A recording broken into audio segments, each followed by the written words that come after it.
بسم اللہ الرحمن الرحیم۔ حضرت ابو ہریرہ رضی اللہ تعالی عنہ سے روایت ہے کہ رسول اللہ صلی اللہ علیہ وسلم نے ارشاد فرمایا، میری ساری امت جنت میں جائے گی سوائے ان لوگوں کے جو انکار کر دیں۔ صحابہ رضوان اللہ علیہم اجمعین نے دریافت کیا، یا رسول اللہ صلی اللہ علیہ وسلم، جنت میں جانے سے کون انکار کر سکتا ہے؟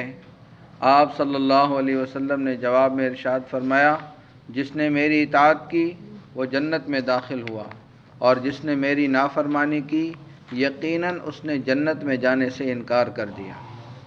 حضرت عبداللہ بن عمر رضی اللہ تعالیٰ عنہ سے روایت ہے کہ رسول اللہ صلی اللہ علیہ وسلم نے ارشاد فرمایا، کوئی شخص اس وقت تک کامل ایمان والا نہیں ہو سکتا جب تک کہ اس کی نفسانی چاہتیں اس دین کے تابع نہ ہو جائیں جس کو میں لے کر آیا ہوں۔ حضرت انس بن مالک رضی اللہ تعالی عنہ سے روایت ہے کہ رسول اللہ صلی اللہ علیہ وسلم نے مجھے ارشاد فرمایا، میرے بیٹے، اگر تم صبح و شام ہر وقت اپنے دل کی یہ کیفیت بنا سکتے ہو کہ تمہارے دل میں کسی کے بارے میں ذرا بھی کھوٹ نہ ہو تو ضرور ایسا کرو۔ پھر آپ صلی اللہ علیہ وسلم نے ارشاد فرمایا، میرے بیٹے، یہ بات میری سنت میں سے ہے، اور جس نے میری سنت کو زندہ کیا اس نے مجھ سے محبت کی، اور جس نے مجھ سے محبت کی وہ میرے ساتھ جنت میں ہوگا۔ حضرت انس بن مالک رضی اللہ تعالیٰ عنہ فرماتے ہیں کہ رسول اللہ صلی اللہ علیہ وسلم کی عبادت کے بارے میں پوچھنے کے لیے 3 شخص ازواج مطہرات رضوان اللہ تعالیٰ علیہن اجمعین کے پاس آئے۔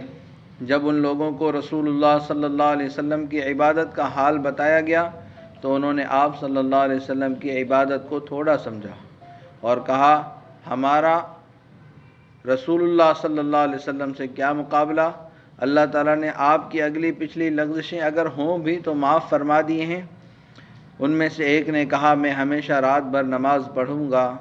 دوسرے نے کہا، میں ہمیشہ روزہ رکھا کروں گا اور کبھی ناغہ نہیں ہونے دوں گا۔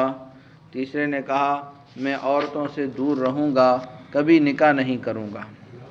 ان میں آپس میں یہ گفتگو ہو رہی تھی کہ اتنے میں ان کے پاس رسول اللہ صلی اللہ علیہ وسلم تشریف لے آئے اور فرمایا، کیا تم لوگوں نے یہ باتیں کہی ہیں؟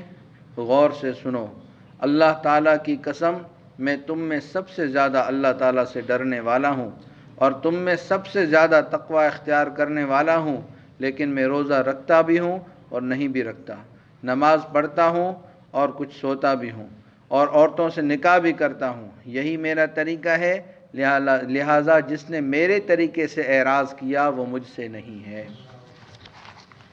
اللہ تبارک و تعالیٰ سے دعا ہے کہ اللہ تعالیٰ سے عمل کرے۔